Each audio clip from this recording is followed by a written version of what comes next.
ખૂબ જ મહત્વનો ટોપિક છે. અત્યાર સુધી પેપરમાં 25 વસ્તુઓ આવી ચૂકી છે. તમે ઇન્ટરનેટ પર પણ ઘણા વિડીયો જોયા હશો, પણ આપણે આજે એક્ઝામ લક્ષી એનાલિસિસ જોઈશું. કોઈ આડી અવળી વાત નહીં કરીએ.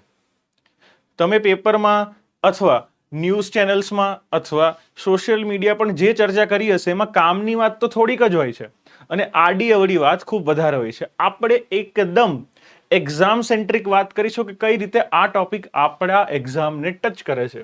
તો ગયા મહિને એક આદેશમાં સુપ્રીમ કોર્ટે અરવલ્લીની ટેકરીઓ અને પર્વતમાળાઓની એક સમાન વ્યાખ્યા નક્કી કરી છે.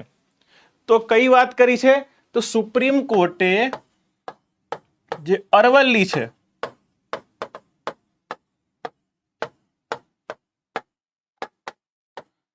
અરવલ્લી પર્વતમાળા છે એમાં વ્યાખ્યા તય કરી છે કે આ પર્વતમાળા કોને કહેવાય. આ પર્વતમાળા દિલ્હી, હરિયાણા, રાજસ્થાન અને ગુજરાતમાં ફેલાયેલી છે અને જ્યાં સરકાર શું કરવા ઈચ્છી રહી છે? નવા માઇનિંગ પ્રોજેક્ટ માટે લીઝ આપવાની વાત કરી રહી છે. અને આ વસ્તુ શું કરે છે? સુપ્રીમ કોર્ટનો ચુકાદો તેના પર રોક લગાવે છે, સ્ટે લાવે છે. તો પહેલો તો એ વાત છે કે સુપ્રીમ કોર્ટનું જજમેન્ટ એ નથી કે માઇનિંગ કરવા દો. સુપ્રીમ કોર્ટનું જજમેન્ટ આ માઇનિંગ પર સ્ટે લગાવે છે. કેમ સુપ્રીમ કોર્ટ આ માઇનિંગ પર સ્ટે લગાવે છે તે જાણવું ખૂબ મહત્વનું થઈ જાય છે. સુપ્રીમ કોર્ટે જે વ્યાખ્યા નક્કી કરી છે એ વ્યાખ્યાનો આધાર શું છે, કેમ આવી વ્યાખ્યા નક્કી કરવામાં આવેલી છે, આપણે તમામ વસ્તુ જોઈશું. ઓકે, તો પહેલા તો સમજીએ કે અરવલ્લી પર્વતમાળાનું મહત્વ શું છે. તો પહેલું મહત્વ આપણે જોઈશું કે ભૌગોલિક અને ઇકોલોજીકલ મહત્વ. તો અરવલ્લી પર્વતમાળા લગભગ 2 અબજ વર્ષ જૂની છે, જે ભારતની સૌથી જૂની પર્વતમાળા બની જાય છે. અરવલ્લી પર્વતમાળા હિમાલય કરતા પણ જૂની છે.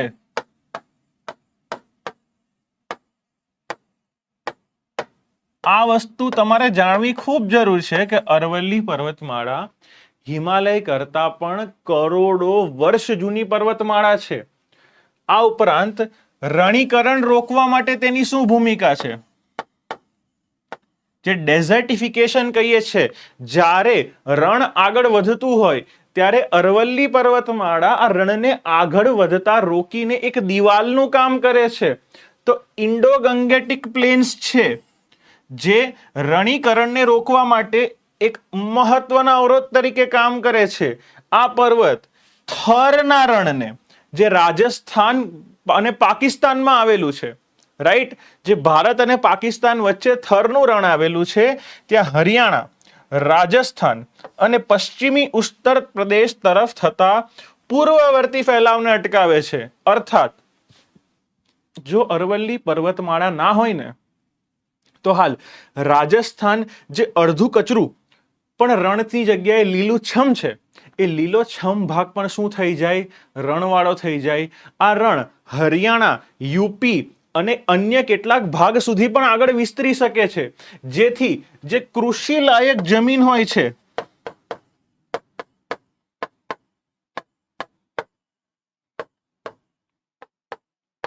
તેનો નાશ થાય અને અરવલ્લી તેના નાશને શું કરે છે? અટકાવે છે.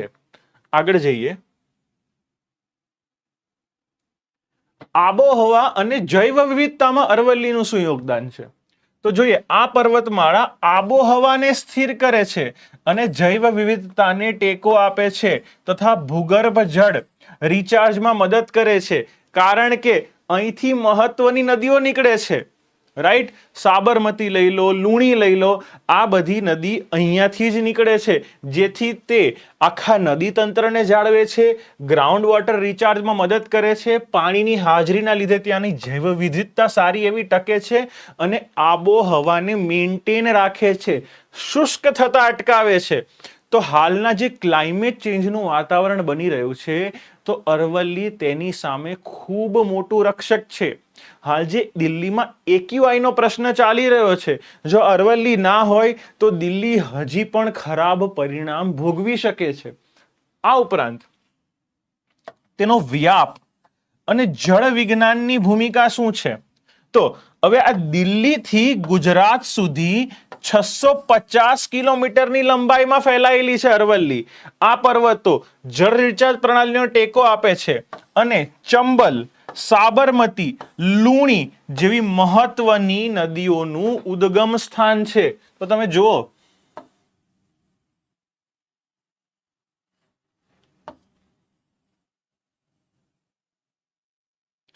તો અહીંયા છે ગુજરાત,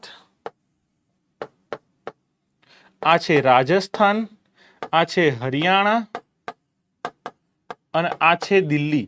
તો અરવલ્લી આમ આવેલી છે. કઈ રીતે? જે 650 કિલોમીટરની લંબાઈ ધરાવે છે, રાઈટ. દિલ્હીના રાયસીના ની ટેકરીઓ સુધી અરવલ્લી ફેલાયેલી છે. ક્યાં? દિલ્હીમાં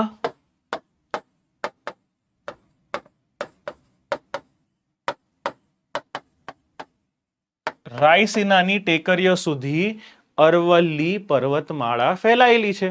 તમને ખબર નહીં હોય, સાયન્ટિસ્ટનું એવું કહેવું છે, જે ભૂસ્તરશાસ્ત્રીઓ છે એમનું પણ એવું કહેવું છે કે જે સમયે અરવલ્લી જુવાન હતી, અત્યારે તો અરવલ્લી ઘસારાની ઉંમરમાં છે, પણ જ્યારે અરવલ્લી જુવાન હતી ત્યારે ત્યાં એવા પર્વતો હતા જે માઉન્ટ એવરેસ્ટ કરતા પણ ઊંચા હતા. વિચારી લો. અને આજે અરવલ્લી ઘસાઈ ગઈ છે. અરવલ્લી જે તે સમયનો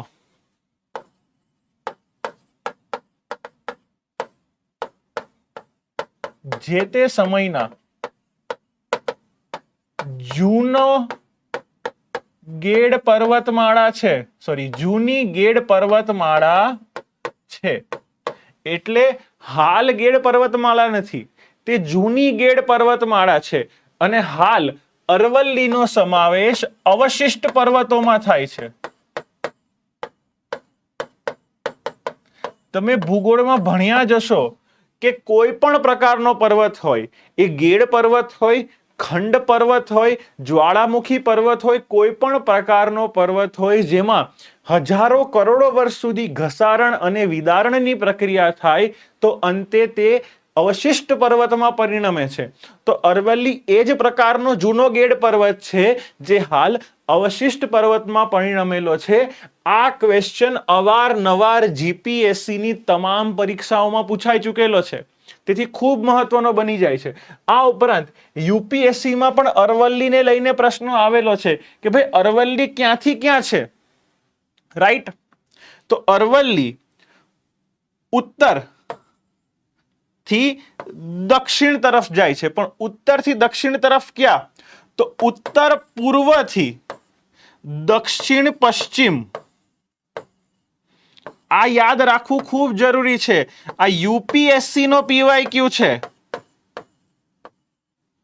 જે ભૂગોળમાં પહેલા પૂછાઈ ચૂકેલો છે કે અરવલ્લી કઈથી કઈ દિશામાં આવેલી છે. તો તમને ખબર હોવી જોઈએ કે અરવલ્લી ઉત્તરમાં દિલ્હી, દક્ષિણમાં ગુજરાત, પણ જે રીતનો સ્લોપ બનાવે છે એ રીતે અહીંયા બે દિશા નહીં, 4 દિશા ભેગી થશે. એટલે તમે સમજો અરવલ્લી ઉત્તર પૂર્વ આમ વળાંક હોવાને કારણે ઉત્તર પૂર્વથી દક્ષિણ પશ્ચિમ તરફ આવેલી છે. આ તમને ખબર હોવી જ જોઈએ. બહુ બધા વિદ્યાર્થીઓ એ વસ્તુમાં છબરડા મારે છે. ખૂબ સિમ્પલ પ્રશ્ન હતો પણ બહુ બધા વિદ્યાર્થીઓનો ખોટો થયો હતો. આગળ જોઈએ. હવે અરવલ્લી મિનરલ રીચ કેટલી છે, ત્યાં ખનિજ સંપત્તિ અને સંસાધનોની માત્રા કેવી આવેલી છે? તો જોઈએ. અરવલ્લી રેતીના પથ્થર એટલે કે સેન્ડસ્ટોન, ચૂનાના પથ્થર, આરસ, ગ્રેનાઇટ, સીસુ, જસત, તાંબુ, સોનું, ટંગસ્ટન જેવી ખનિજોથી સમૃદ્ધ છે. તમને ખબર જ હશે કે રાજસ્થાન તેના પથ્થરો માટે વખણાય છે, તો એમાં કોન્ટ્રીબ્યુશન અરવલ્લીનું છે. તમામને ખબર છે કે જ્યારે મંદિર બનાવવાની વાત આવે તો ક્યાંનો આરસ લાવવામાં આવે છે, ક્યાંનો ગ્રેનાઇટ લાવવામાં આવે છે? અરવલ્લીનો ગ્રેનાઇટ અને અરવલ્લીનો આરસ લાવવામાં આવે છે. એના જ ભાગરૂપે આપણે અંબાજીમાં પણ કેટલીક માર્બલની ફેક્ટરીઓ જોઈ હશે, જે પણ અરવલ્લીનો જ ભાગ છે. તમે સમજો, અને હાલમાં તેને જીઆઈ ટેગ પણ આપવામાં આવેલું છે. આ ઉપરાંત મેટાલિક ખનિજોમાં જોઈએ તો સીસુ, જસત, તાંબુ, સોનું, ટંગસ્ટન આ ખનિજો પણ આવેલી છે. ઇવન અરવલ્લીના કારણે સિંધુ ઘાટીની સભ્યતાથી ત્યાં ખનિજોનું ખોદકામ ચાલે છે. મને કોઈ જણાવશે કમેન્ટ સેક્શનમાં કે ભાઈ સિંધુ ઘાટીની સભ્યતાના સમયે અરવલ્લી જે રાજસ્થાનનો ભાગ છે ત્યાંથી કઈ કઈ ખનિજો નું એક્સપોર્ટ થતો હતો, કઈ કઈ ખનિજો લેવામાં આવતી હતી. તો જરા જે પણ વિદ્યાર્થીને ખબર હોય મને કમેન્ટ સેક્શનમાં જણાવજે. ઓકે, ઐતિહાસિક દ્રષ્ટિએ જોઈએ તો આ સંસાધનો માટે અહીં ખાણકામ થતું આવ્યું છે, પણ છેલ્લા 4 દાયકાથી 40 વર્ષથી આ પર્વતમાળાએ પથ્થર અને રેતીના વધુ પડતા ક્વોરિંગનો સામનો એટલે ખનનનો સામનો કરેલો છે. એટલી હદે આ પર્વતમાળાનું દોહન કરવામાં આવેલું છે જેથી આ પર્વતમાળો અત્યંત ઘસારાનો સામનો કરી રહી છે. હવે તો આ દોહન થઈ રહ્યું છે તો એની સમક્ષ આ પર્યાવરણીય ચિંતાઓ કઈ કઈ છે? What are the environmental concerns regarding the Aravallis, right? તો પહેલું જોઈએ, વધુ પડતા ખાણકામને હવાની ગુણવત્તા બગાડવામાં અને ભૂગર્ભ જળ રિચાર્જ ઘટાડવામાં ફાળો આપ્યો છે. કેટલીક ખાણકામ પ્રવૃત્તિઓ ગેરકાયદેસર પણ થઈ છે. તો અહીંયા 3 વસ્તુ છે આ સેન્ટેન્સમાં, તમે જુઓ. પહેલી વસ્તુ હવાની ગુણવત્તા, બીજી વસ્તુ ભૂગર્ભ જળ અને ત્રીજી વસ્તુ છે ગેરકાયદેસર પ્રવૃત્તિઓ. આપણે એક એક વસ્તુને બ્રેકડાઉન કરીને જોઈએ. હવાની ગુણવત્તા, જ્યારે પણ ખાણકામ થતું હોય ત્યારે શું થાય? ત્યારે ડસ્ટ હવામાં ઉડે. તમને ખબર છે કે જે કન્સ્ટ્રક્શન સાઇટ ચાલતી હોય ને તો કન્સ્ટ્રક્શન સાઇટમાં શું હોય? રેતી હોય, પથ્થર હોય, સિમેન્ટ હોય, ચૂનો હોય. આ બધી વસ્તુ કન્સ્ટ્રક્શન સાઇટ પર શું કરતી હોય છે? હવામાં ડસ્ટની માત્રા વધારે છે, જેનાથી PM 2.5 ની માત્રા વધે છે. એવી જ રીતે જ્યારે ખાણકામ કરવામાં આવે ત્યારે ઘણીવાર આ PM 2.5, PM 10 ની માત્રામાં વધારો જોવા મળે છે. આ ઉપરાંત અન્ય પ્રદૂષકોની પણ માત્રામાં વધારો જોવા મળે છે, કારણ કે ખાણકામમાં જે સાધનો વપરાય છે, જે ટ્રક છે, જે ક્રેન છે, એ પણ CO2, NO2 અને સલ્ફર ડાયોક્સાઇડ આ વગેરે ગ્રીન હાઉસ ગેસીસનું ઉત્સર્જન કરે છે. તો ઓવરઓલ અહીંયાથી હળવાની ગુણવત્તા ઘટે છે. આ પહેલો પોઈન્ટ. ભૂગર્ભ જળનો વિવાદ, જો અરવલ્લી આપણે ખોદીશું તો થશે શું? ત્યાં ગ્રીન કવર ઘટશે, ત્યાં નદીના માર્ગોને તકલીફ પડશે અને જે વરસાદના સમયે ગ્રીન જે એબ્ઝોર્બ કરતું હતું પાણીને એમાં ઘટાડો થશે, જેનાથી ભૂગર્ભ જળનું જે લેવલ હોય એ પણ ઘટશે. તો આ બીજો મુદ્દો. અને ત્રીજું, જે ગેરકાયદેસર ખનન થતું હોય છે, જે રેતી માફિયા હોય છે, જે પથ્થર માટેના માફિયા હોય છે, જે ખનન માફિયાઓ હોય છે, ત્યાં શું કરે છે? ગેરકાયદેસર રીતે ખનન કરે છે અને પૂરી ઇકોસિસ્ટમને ખરાબ તો કરે છે પણ અનેક કાયદાઓ તોડે છે. આ ઉપરાંત અરવલ્લી પર્વતમાળાને લઈને આપણી આંતરરાષ્ટ્રીય પ્રતિબદ્ધતાઓ શું છે? તો જોઈએ. સુપ્રીમ કોર્ટે નોંધ્યું હતું કે ભારત અરવલ્લી પર્વતમાળા જેવી સંવેદનશીલ ઇકોસિસ્ટમના રક્ષણ માટે UN convention to combat desertification હેઠળ આંતરરાષ્ટ્રીય પ્રતિબદ્ધતાઓથી બંધાયેલું છે. તો આ ખૂબ જ પ્રી માટે IMP ફેક્ટ થઈ જાય છે. આ ઉપરાંત આપણે જે તે સમયે એવી પણ પ્લેજ લીધી હતી કે આપણે આ ડેઝર્ટિફિકેશન છે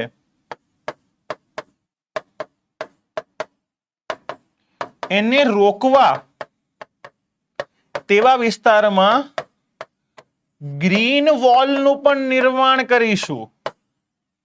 આ ગ્રીન વોલ એટલે શું? ગ્રીન વોલ એટલે સિમ્પલી જ્યાં ડેઝર્ટિફિકેશન અને ફળદ્રુપ પ્રદેશ હોય ત્યાં વચ્ચે કિલોમીટર લાંબો મોટા મોટા વૃક્ષનો એક લેયર બનાવવામાં આવશે, જે એક નેચરલી પણ મેનમેડ આર્ટિફિશિયલ વોલનું કામ કરશે. આ વૃક્ષોની શૃંખલા, આ વૃક્ષોની હારમાળા રણને આગળ વધતા અટકાવશે.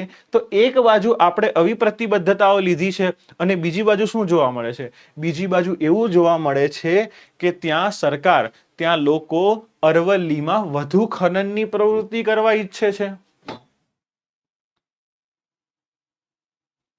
હવે ખાણકામની વિરુદ્ધ કયા કયા પગલા લેવાયેલા છે, તો આપણે એક એક પગલું જોઈએ. 1990 ના દાયકાની શરૂઆતથી પર્યાવરણ મંત્રાલય છે આપણું, તેણે મંજૂર કરાયેલા પ્રોજેક્ટ્સનું પૂરતું જ ખાણકામ મર્યાદિત રાખવા માટે નિયમો બનાવવા આવ્યા હતા. પરંતુ આ નિયમોનું સરેઆમ ઉલ્લંઘન કરવામાં આવ્યું હતું.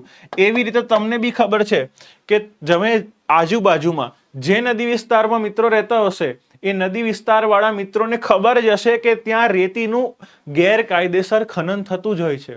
ત્યાં ખનન માફિયાઓ કન્સ્ટ્રક્શન સાઇટ માટે ગેરકાયદેસર રીતે રિવર બેડ ઇરોઝનમાં વધારો કરે છે અને ગેરકાયદેસર રીતે રેતીનું ખનન કરે છે, જેથી નદી માર્ગમાં પણ તકલીફ પડે છે.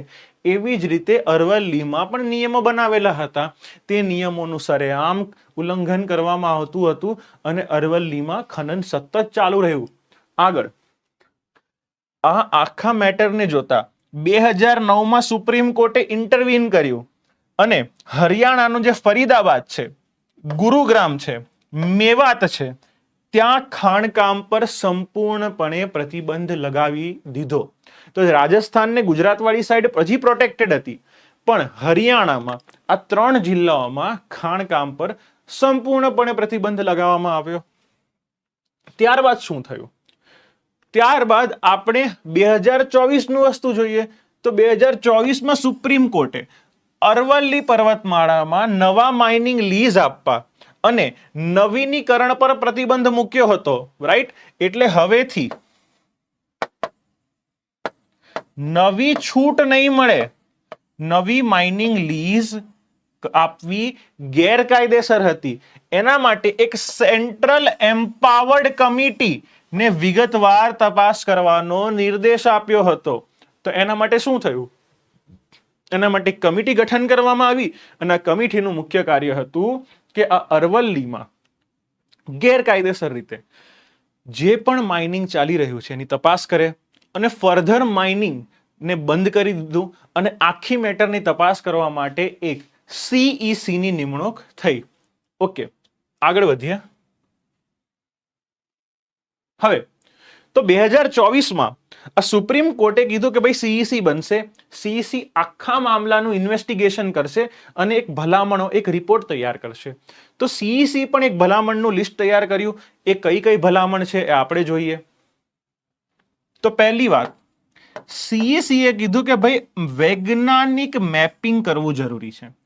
તમામ રાજ્યો જ્યાંથી અરવલ્લી પસાર થાય છે તેનું પર્વતમાળાનું એક વૈજ્ઞાનિક મેપિંગ થવું જોઈએ, જેથી દિલ્હીથી લઈને ગુજરાતમાં જે પણ અરવલ્લી વ્યાપેલી છે તેનું મેપિંગ કરી શકાય, જેથી અરવલ્લી હાલ કઈ પરિસ્થિતિમાં છે, 2025માં કઈ પરિસ્થિતિમાં છે તેના વિશે કમ્પ્લીટ આઈડિયા આપણને મળી શકે.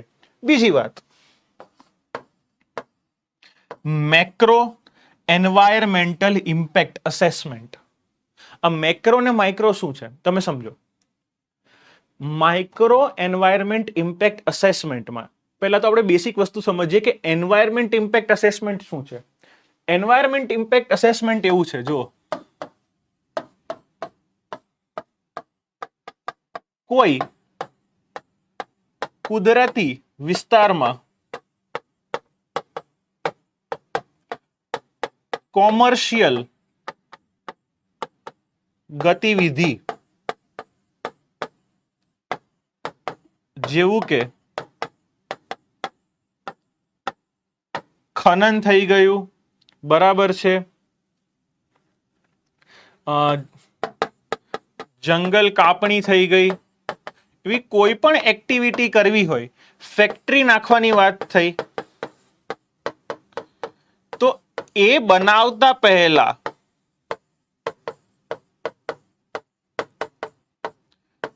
ત્યાંની જૈવ વિવિધતા અને પર્યાવરણ પર અસર નું આંકલન કરવું ખૂબ જરૂરી છે, રાઈટ? કોઈ પણ કમર્શિયલ એક્ટિવિટી જેમાં પોટેન્શિયલ રહેલું છે કે તેનાથી ઝાડ કાપવામાં આવશે, ટ્રાઇબલ લોકોનું ડિસ્પ્લેસમેન્ટ થશે, ગ્રાઉન્ડ વોટર અથવા રિવરને તકલીફ પહોંચશે, આ કોઈ પણ વસ્તુ જે કુદરતી રૂટને બગાડશે એવા કોઈ પણ પ્રોજેક્ટના ઇમ્પ્લિમેન્ટેશન અથવા એક્ઝિક્યુશન પહેલા જે અસેસમેન્ટ રિપોર્ટ કરવામાં આવે છે તેને કહેવાય એન્વાયરમેન્ટલ ઇમ્પેક્ટ અસેસમેન્ટ. આમાં તમામ વસ્તુ જોવામાં આવશે કે ભાઈ કેટલા ઝાડ કાપવામાં આવશે, કેટલી જગ્યા પર આ પ્રોજેક્ટ છે, આ પ્રોજેક્ટમાંથી કેટલું એમિશન થશે, આ પ્રોજેક્ટ ડ્યુરિંગ કોઈ પણ ટ્રાઇબલ કમ્યુનિટી છે ત્યાંની સોશિયલ કમ્યુનિટી છે એનું ડિસ્પ્લેસમેન્ટ કરાવવું પડશે તો એમના રિહેબિલિટેશન માટેની શું વાત છે, એવી તમામ વસ્તુ આ એન્વાયરમેન્ટલ ઇમ્પેક્ટ અસેસમેન્ટમાં જોવામાં આવશે. જેના બે સ્તર હોય છે, એક માઇક્રો સ્તર, એક મેક્રો સ્તર. માઇક્રો સ્તરમાં જે તે નાના સ્તરે, રાઈટ, જેમ કે નાના જંગલના ભાગમાં કોઈ એનાલિસિસ કરવાનું હોય તો એને માઇક્રો એસેસમેન્ટ કહેવાશે, અને સંપૂર્ણ અરાવલી રેન્જ જો કવર થઈ જાય જે મોટા સ્તર પર કરવામાં આવતું હોય તેને મેક્રો લેવલનું અસેસમેન્ટ કહેવાય. આ ખાણકામ પ્રવૃત્તિનું પ્રદેશવ્યાપી શું થવું જોઈએ? Environmental impact assessment. તેથી જાણી શકાય કે આ ખાણકામથી આપણા પર્યાવરણને કેટલું નુકસાન થઈ રહ્યું છે અને ભવિષ્યમાં હજી કેટલા નુકસાન થવાની આશંકા છે. આ ઉપરાંત ઇકોલોજીકલ સેફગાર્ડ્સ. શું ઇકોલોજીકલ સેફગાર્ડ્સ છે? ઇકોલોજીકલ રીતે સંવેદનશીલ ઝોન, સંરક્ષિત આવાસ, બરાબર છે? ઇકોલોજીકલ રીતે સંવેદનશીલ ઝોન, સંરક્ષિત આવાસ, જે જળાશયો આવેલા છે, ટાઈગર કોરિડોર આવેલા છે, મુખ્ય એક્વિફાયર આવેલા છે, આવા રાષ્ટ્રીય રાજધાની ક્ષેત્ર જે એનસીઆરમાં પણ ખાણકામને સંપૂર્ણ પ્રતિબંધ કરવામાં આવેલું છે. કારણ કે શું થશે, ભૂગર્ભ જળને એ બધી વાત તો છે પણ આનાથી હેબિટાટ ડિગ્રેડેશન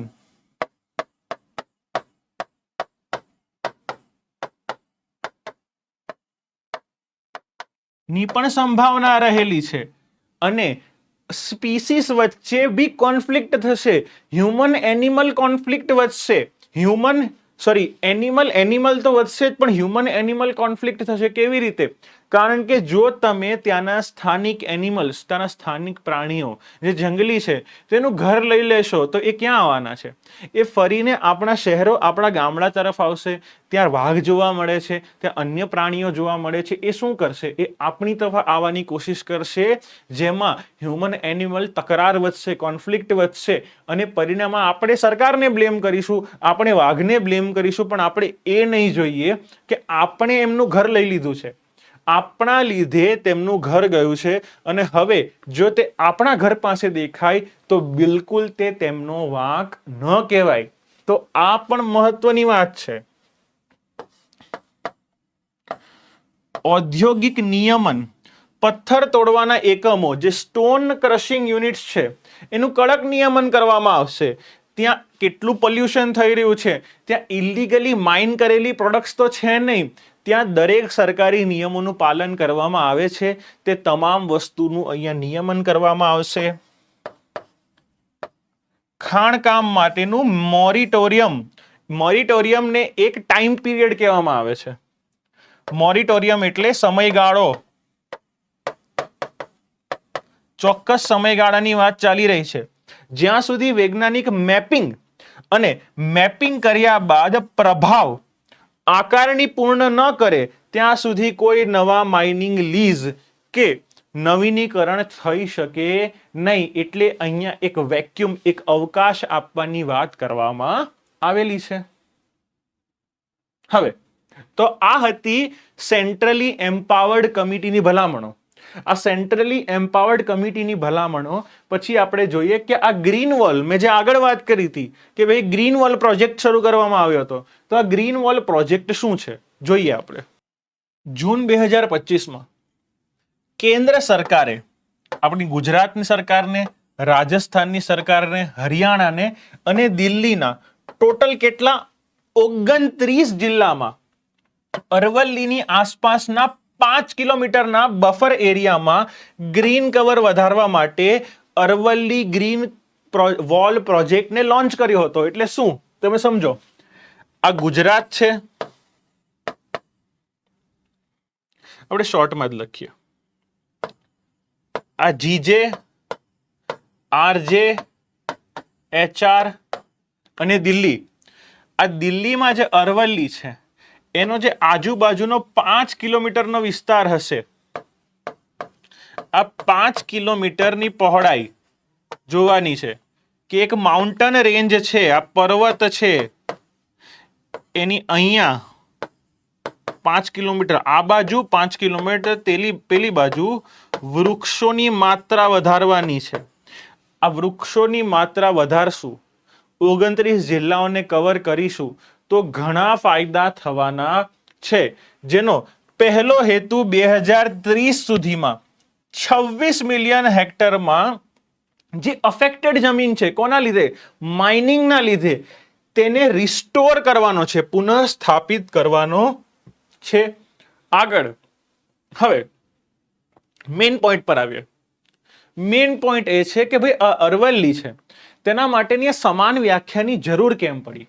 તો એને સમજીએ કે ભાઈ રાજ્યો અરવલ્લીની રચનાઓને ઓળખવા માટે અસંગત માપદંડોનો ઉપયોગ કરતા હતા, જેમાં forest survey of India FSI જેવા નિષ્ણાત જૂથોમાં પણ વ્યાખ્યાઓ અલગ અલગ હતી. તમને બધાને ખબર છે, જે પણ છોકરોએ પોલિટી ભણેલું છે એને ખબર હશે કે જંગલ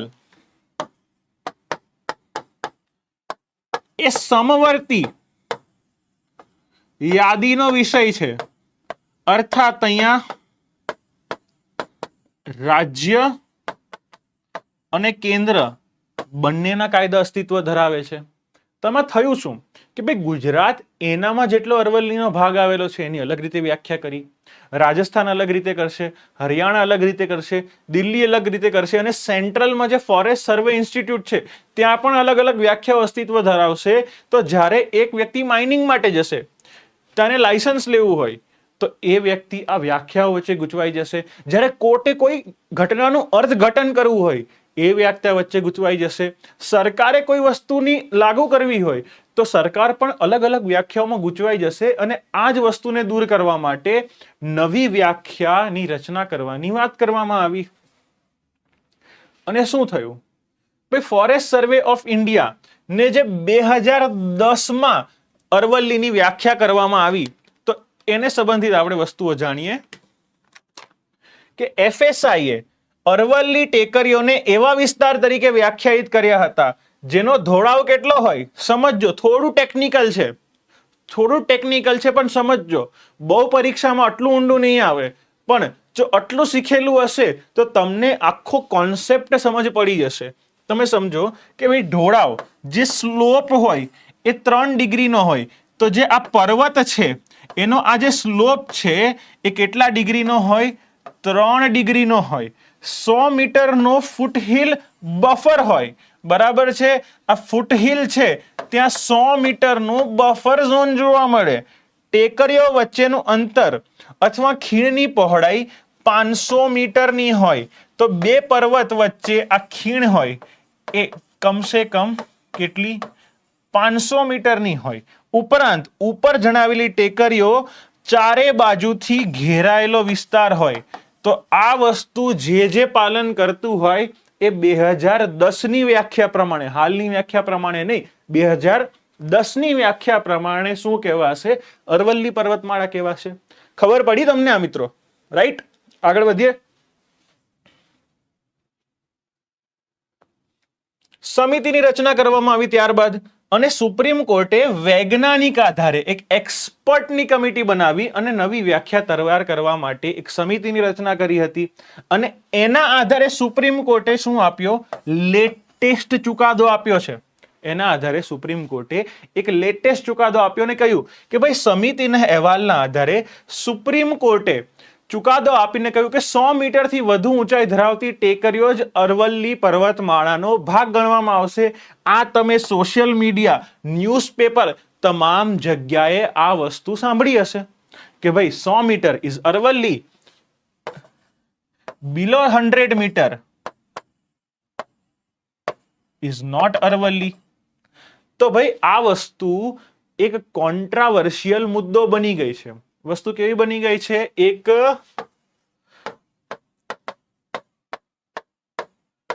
સંવેદનશીલ પ્રશ્ન બની ગઈ છે, રાઈટ? તો હાલની પરીક્ષા માટે આ મુદ્દો પણ યાદ રાખવો તમારા માટે ખૂબ જ આવશ્યક બની જાય છે, રાઈટ? હવે તો આ વ્યાખ્યા જે પણ કરવામાં આવી ત્યાં વાંધાઓ શું છે, દલીલો શું છે, તો આપણે એક એક કરીને જોઈએ. એવી દલીલ કરવામાં આવી હતી કે ભાઈ 100 મીટર માપદંડ ખૂબ જ સાંકડો હતો અને નાની ટેકરીઓને ખાણકામ માટે ખુલ્લી પાડી શકે છે, જેનાથી સાતત્યતા અને અખંડિતતાને અસર થશે. કે ભાઈ આ ઇન્ટરપ્રિટેશન જે કરવામાં આવેલું છે કે ભાઈ અરવલ્લી એટલે 100 મીટર અને 100 મીટરથી ઊંચું, તો ઘણીવાર જે પ્રશ્ન પૂછવામાં આવે છે કે શું 99.99 મીટરની જે અરવલ્લી હશે એ પર્વત નથી? તમે સમજો કે 100 મીટર એવું કટ ઓફ છે. કુદરત કઈ સુપ્રીમ કોર્ટને પૂછીને કે કુદરત સરકારને પૂછીને અથવા કુદરત ખાનને પૂછીને થોડી ને પર્વતમાળા બનાવશે. કુદરતે જે રચના કરી છે એ કરી દીધી છે. કુદરતી રીતે અરવલ્લી જે અસ્તિત્વ ધરાવે છે એ ધરાવે છે. આપણે સમજવાનું છે કે તમે આવા કુદરતી જે નિયમો છે એને તમે તમારા ગણિતમાં ન બાંધી શકો કન્વીનિયન્સ માટે. તો જે એ વસ્તુ સમજવાની જરૂર છે. લોકોની દલીલ એ છે કે જો 100 મીટરથી નીચે અડધો મીટર કે 1 મીટર પણ હોય તો શું એને અરવલ્લી ન કહેવાય? આવા લૂપ હોલ્સનો ફાયદો ઉપાડીને લોકોને ડર છે કે ખાણકામની પ્રવૃત્તિઓ ફરીથી શરૂ કરવામાં આવશે, અને જો ફરીથી શરૂ કરવામાં આવશે તો એના ખરાબ પરિણામો આ ચારે રાજ્યોએ ભોગવવા પડશે. પૈસાની લાલચમાં, સંસાધનોની લાલચમાં, ખનિજોની લાલચમાં આપણે જૈવ વિવિધતા, પર્યાવરણ, કરોડો પ્રાણીઓ એ વગેરેને ખોઈ બેસીશું, જેને બનવામાં, જેને હાલની અરવલ્લીનો આકાર લેવામાં 2 અબજ વર્ષથી પણ વધારે સમય લાગેલો છે, એને આપણે ચૂટકી ભરીને 2 દશકોમાં ખોઈ બેસીશું. તો આ ખૂબ જ મોટો પ્રશ્ન છે. જો કે હવે સામે કાઉન્ટર શું આવ્યું તમે સમજજો. એવી દલીલ કરવામાં આવી છે કે ઢોળાવ અને બફરનો ઉપયોગ કરતી આ FSI આધારિત વ્યાખ્યા અરવલ્લીની ટેકરીઓ અને પર્વતમાળામાંથી મોટા વિસ્તારને બાકાત રાખશે, જ્યારે 100 મીટરનો માપદંડ વધુ વ્યાપક છે. હવે એક્ઝેક્ટ ડેટા નથી, અહીંયા ઓફિશિયલ ડેટા નથી. તમે સોશિયલ મીડિયા પર ઘણા ડેટા જોયા હશે કે કોઈ કહેતું હશે કે ભાઈ 18% જ પર્વતમાળાઓ છે એ 100 મીટર અથવા એના કરતા ઊંચી છે. મોસ્ટલી 80% પર્વતમાળાઓ 100 મીટર કરતા નીચી છે, એટલે મોસ્ટ ઓફ જગ્યાએ ખાણકામ શરૂ થઈ જશે. પણ હાલ ઓફિશિયલ ડેટા નથી. હવે સુપ્રીમ કોર્ટના આ વાત પર અન્ય નિર્દેશો કયા છે? તો ભાઈ MPSM પ્રિલિમ માટે તમારે ધ્યાન રાખવાનું છે. Management plan for sustainable mining. આ management plan for sustainable mining શું છે? તો સુપ્રીમ કોર્ટે એવું કીધું છે કે સમગ્ર અરવલ્લી પર્વતમાળાને આવરી લેતા વિગતવાર આ management plan for sustainable mining તૈયાર કરવાનો નિર્દેશ આપ્યો છે, જેમાં નીચેની બાબતોનું પાલન થવું ખૂબ જરૂરી છે. કઈ બાબત? તો પહેલી બાબત, જ્યાં ખાણકામ સંપૂર્ણ રીતે પ્રતિબંધ હોય તેવા વિસ્તારનું સીમાંકન કરવું. તો ભાઈ એવા વિસ્તાર આપણે આઈડેન્ટિફાઈ કરીને અલગ કરી દેવાના છે કે જ્યાં ઓલરેડી એવું કહી દીધું છે કે હવે અહીંયા ખાણકામ થવું જોઈએ નહીં. તો એટલા વિસ્તારો તો પિક્ચરમાંથી, ગેમમાંથી આઉટ થઈ જશે. બીજું, મર્યાદિત અને અત્યંત નિયંત્રિત ખાણકામ કરવાની મંજૂરી આપી શકાય તેવા ઝોનને ઓળખવાના. તો પહેલું, જે બંધ વિસ્તારો છે એને તો બંધ જ રાખવાના છે. જે નવા વિસ્તારો છે એમાં લિમિટેડ મંજૂરી આપવાની છે. ત્રીજું, જે સંવેદનશીલ આવાસ, જે હેબિટાટ અને વન્યજીવ કોરિડોર છે, જે ટાઈગર પ્રોજેક્ટ હેઠળ આવે છે, જે ટાઈગર રિઝર્વ આવેલા છે, ત્યાં કેટલાક શું કહેવાય નેશનલ પાર્ક્સ આવેલા છે, આ વગેરે નું શું કરવાનું છે? મેપિંગ કરવાનું છે. અને એ કોઈ રીતે અરવલ્લીના આ ખાણકામ ઝોન છે એની જોડે કોન્ટ્રાડિક્ટ થઈ રહ્યા હોય તો તે પણ જણાવવાનું છે, જેથી તેના પર એક્શન લઈ શકાય. આ ઉપરાંત ઇકોલોજીકલ વહન ક્ષમતા એ કેરિંગ કેપેસિટી નક્કી કરવાની છે અને પુનઃ સંગ્રહ અને પુનઃ વસનનો ઉપાય સ્પષ્ટ કરવાના છે. તો આ વસ્તુ સમજો. જોઈ, દરેક કુદરતી સંપત્તિની એક ક્ષમતા હોય. તમારી મારી પણ એક ક્ષમતા હોય, રાઈટ? દરેક વ્યક્તિ પોતાની ઇન્ડિવિજ્યુઅલ કેપેસિટી ધરાવે છે. આ ઇન્ડિવિજ્યુઅલ કેપેસિટી કુદરતની પણ હોય છે. તો પહેલા તો આ ક્ષમતાને ઓળખવી જોઈએ કે અરવલ્લી કેટલું માઇનિંગ સહન કરી શકશે. આ ઉપરાંત એ પણ જાણવું ખૂબ જરૂરી છે કે જો અરવલ્લીમાં એક્સ અમાઉન્ટનું માઇનિંગ કરવામાં આવશે તો તેનું પુનઃવસન અને એ વિસ્તારને આપણે રિસ્ટોર કરવામાં કેટલો સમય લાગશે, કેટલા સંસાધનો લાગશે અને કેટલું નુકસાન થવાનું છે, જેની ભરપાઈ કરવી શક્ય છે. આપણે એટલું નુકસાન ના કરી દઈએ કે જે બિયોન્ડ રિપેર થઈ જાય, જેની ભરપાઈ કરવી પણ અશક્ય થઈ જાય. તો આ વસ્તુ પુનઃ સંગ્રહ અને પુનર્વસનના ઉપાયો સ્પષ્ટ કરવા જોઈએ. અને હું માનું છું કે આની લાયબિલિટી ખાણકામ કંપનીઓ પર નાખવી જોઈએ. બરાબર છે? પ્રોડ્યુસર્સ રિસ્પોન્સિબિલિટી, જે કરે તે ભરે. પણ એવું ના થવું જોઈએ કે કરે તે ભરેના બહાને ક્ષમતાની બહાર જ આપણે અરવલ્લીનું દોહન કરી નાખીએ. બરાબર છે? અને અરવલ્લીમાં ખાણકામ પર સંપૂર્ણ પ્રતિબંધ ન વિકવાનું કારણ મસ્ત વસ્તુ જોઈએ. હવે તમને એઝ અ સિવિલ સર્વન્ટ આપણે ભાવનાઓમાં નથી આવવાનું. ભાવનાઓ રાખવાની છે, પણ સાથે સાથે પ્રેક્ટિકાલિટી ને પ્રેગ્મેટિક અપ્રોચ પણ રાખવાનો છે. તો ખાણકામ બંધ નથી કરતું, એની સામેની દલીલો શું છે એ પણ આપણને ખબર હોવી જોઈએ, રાઈટ? ભલે તમે બિલીવ ના કરતા હોય, કારણ કે આપણે એન્વાયરમેન્ટલિસ્ટ લોકો છીએ, આપણે પ્રકૃતિને પ્રેમ કરીએ છીએ અને દરેક પ્રાણીએ ઇન્ક્લુડિંગ હ્યુમન બીંગ્સ પ્રકૃતિને પ્રેમ કરવો જ જોઈએ. પણ સાથે સાથે પ્રેક્ટિકાલિટીને પણ સમજવી જોઈએ. અને એ પ્રેક્ટિકાલિટીને સમજવા જ જોખમો સુપ્રીમ કોર્ટે આપેલા કે સંપૂર્ણ બંધ કરી દઈશું તો આર્થિક નુકસાનો કેવા કેવા આવશે. તો જોઈએ, સુપ્રીમ કોર્ટે સ્પષ્ટતા કરી હતી કે સંપૂર્ણ પ્રતિબંધ ઘણીવાર ગેરકાયદેસર માઇનિંગ સિન્ડિકેટ્સને પ્રોત્સાહન આપશે. જો જે લીગલ માઇનર્સ છે એ ત્યાંથી છોડીને ભાગી જાય તો શું થાય? લીગલ માઇનર્સ ત્યાં છોડીને જતા રહે તો જગ્યા ખાલી થઈ જાય, એક વેક્યુમ ક્રિએટ થાય અને વેક્યુમ ક્રિએટનો જે ક્રિએટેડ વેક્યુમ છે એનો ઉપયોગ આ ગેરકાયદેસર તત્વો કરશે. અને આ ગેરકાયદેસર તત્વો જો ખાણકામ કરશે તો ન એ કરનું ધ્યાન આપશે, ન એ લોકોને ધ્યાન આપશે, ના તો એ સરકારનું માનશે.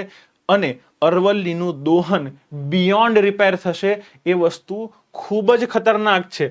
આ રીતે હિંસક રેતી માફિયા અને અનિયંત્રિત નિષ્કર્ષણ તરફ દોરી જાય છે, રાઈટ? તો ભાઈ કંટ્રોલ નહીં કરવામાં આવે,